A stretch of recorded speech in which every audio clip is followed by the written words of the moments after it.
Hi, and welcome to Wow Talk. My name is Donna Cappuccitti. And my name is Dr. Darlene Gustin, naturopathic doctor. And today's topic is healthy herbal teas. Is that correct? Yum. Yes, I love tea. And I love this topic. Yes. Excellent. Yeah. So I go through phases. What's your favorite tea?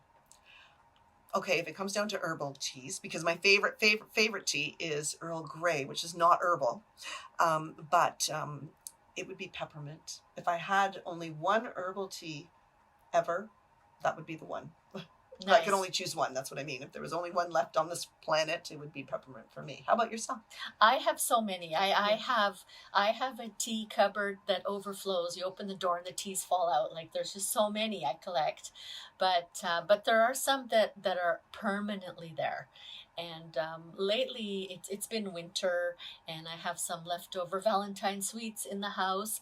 So if I'm going to indulge in those, I always need my little dandelion tea to detoxify all those sweets. So that's one of mine. Okay, dandelion tea. Yes. All right, and how would you have so talk to me. How do you brew it? Do you put anything in it? Tell me all about dandelion tea. I only know dandelion coffee. Actually. Right. So both exist. And really what I should have said was the dandelion coffee, but it comes from roasted dandelion root and it comes as a powder that looks very much like instant coffee. And to me, it tastes even better than coffee, which I do love. And it doesn't have that bitter aftertaste. It doesn't require the sweetening. You can drink it black. You can add any milk of your choice to it. And it's fantastic for the liver. Okay. Mm-hmm. I didn't realize that bit about the liver. I'm sure you've told me, but I have forgotten. Right. But... So dandelion as a herb is one of the kings in herbal medicine for detoxifying the liver.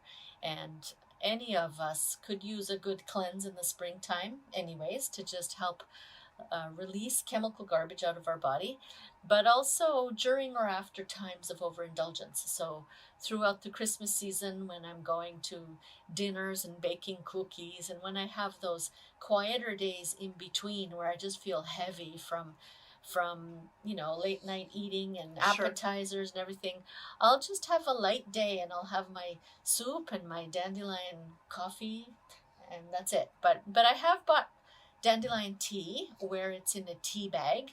It's similar. I don't like the taste as much.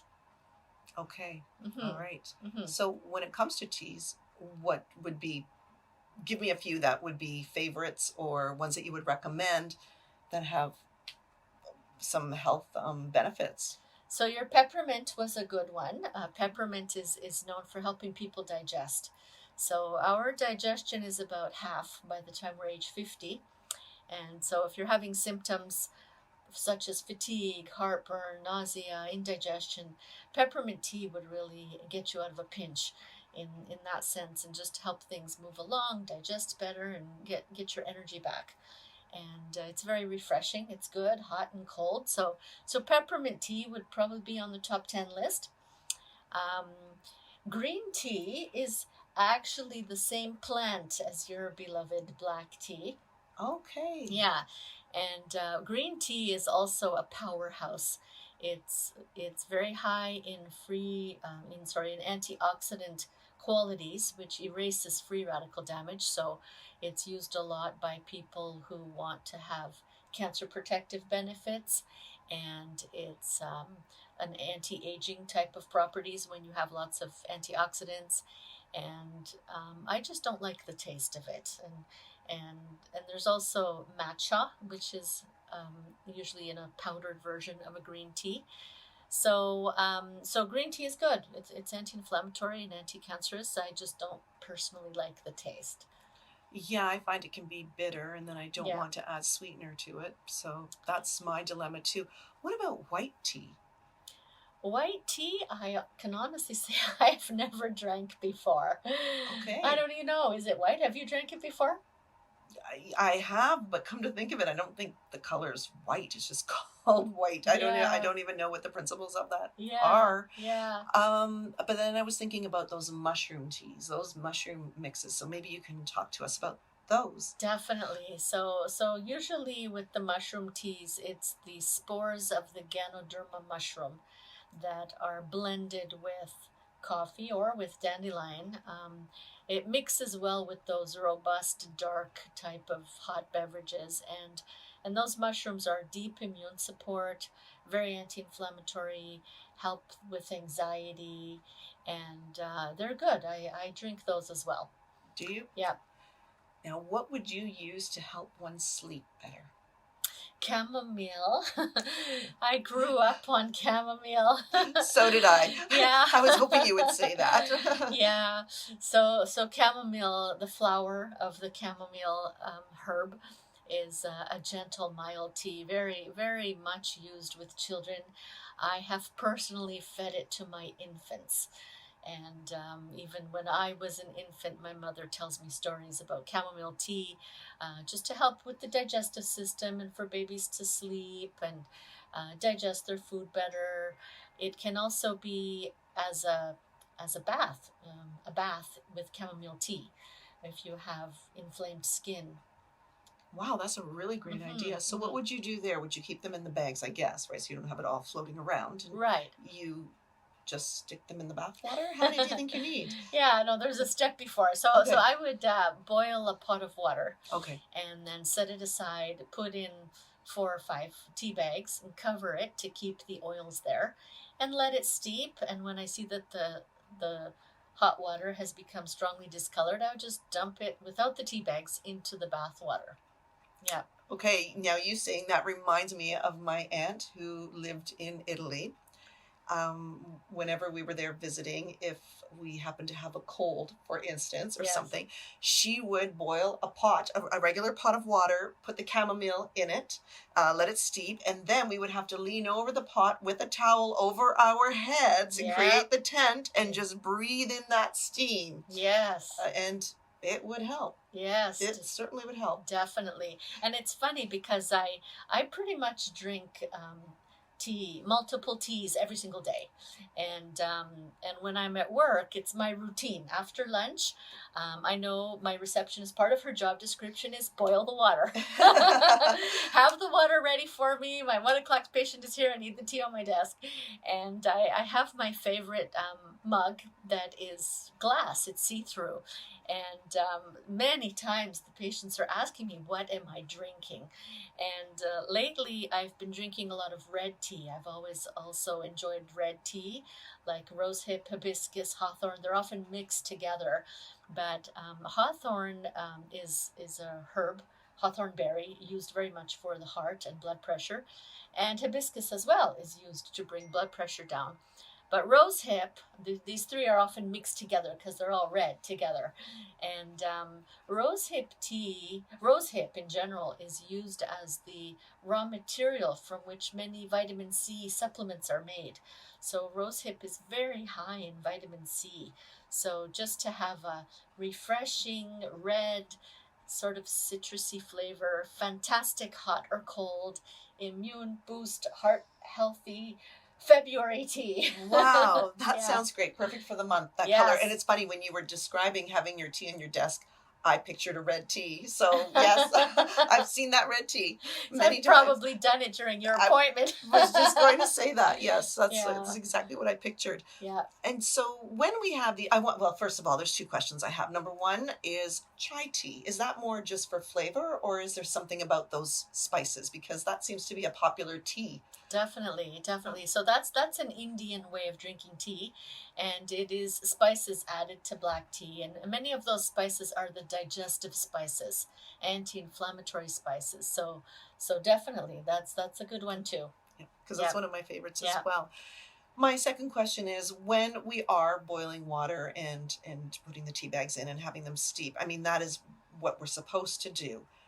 But would that enhance or take away from the potency of those actual herbs? Really good point. Generally speaking, if you know that the tea that you're about to drink is a flower, it's not supposed to steep very long, because then you draw out different parts of the plant that would make the tea bitter. So when I make chamomile tea, especially for a child, I make it very mild. So I would tell my patients, okay, boil the water and take the tea bag and just dip it 1 to 3 times. That's it. You don't leave it to sit there. But if it's a root, such as if you were making ginger tea from a chunk of ginger root, then you would wash it, peel it, slice it, and you would boil those ginger slices in the tea for several minutes, and it takes longer. And teas that are made from the root of a plant do require a longer time of the plant boiling in the water.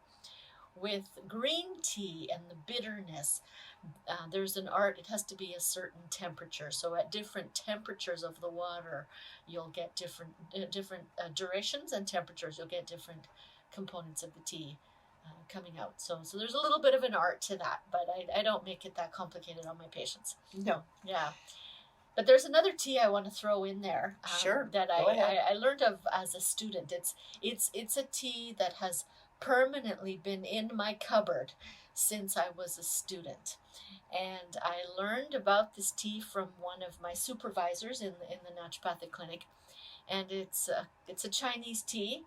The bottle, the box that the bottle comes in, it says Ninjam Pai Pakoa herbal cough syrup.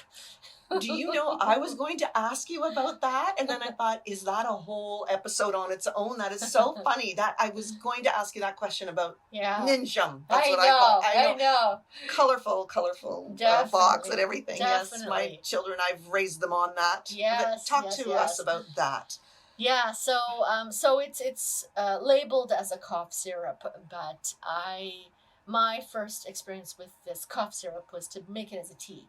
And there is honey in this recipe. It comes in a syrup form, and there's licorice, and there's some mint in there. So it's pleasant. Like, I don't feel like I'm drinking cough syrup when I make this as a tea. So I basically just boil water and throw in about a spoonful of the syrup and drink it. But at the time, I was a very stressed out student in year 8 of my studies, and I was also in a dance group at that time. So we would get all hot and sweaty dancing and singing, and then go outside into the Canadian winter, and I'd get these sore throats like all the time. Mm-hmm. And I was in a state of adrenal fatigue because I'd had it with school. And what comes with that is also some low blood pressure. So that was my retro diagnosis. And I drank this tea and I was transformed. It was instant relief of my sore throat.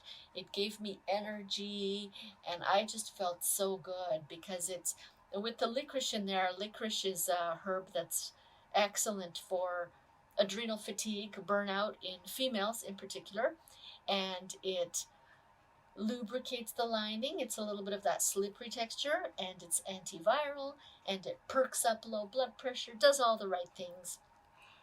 I know. Yeah. I hear you, sister, because I have that in my cupboard as well, always, and you can feel it almost heal or soothe as it goes down your throat. It's one of those things, almost like when you put Vicks and Vapor Rub on your chest and you feel that the mentholatum, whatever that is, you kind of get that same feeling with Ninjum, and you feel that it's doing something good. It does. And I've recommended that tea for many other things over the years. So it's good for cold air induced asthma as a beverage in the thermos for all these kids who do skating and hockey.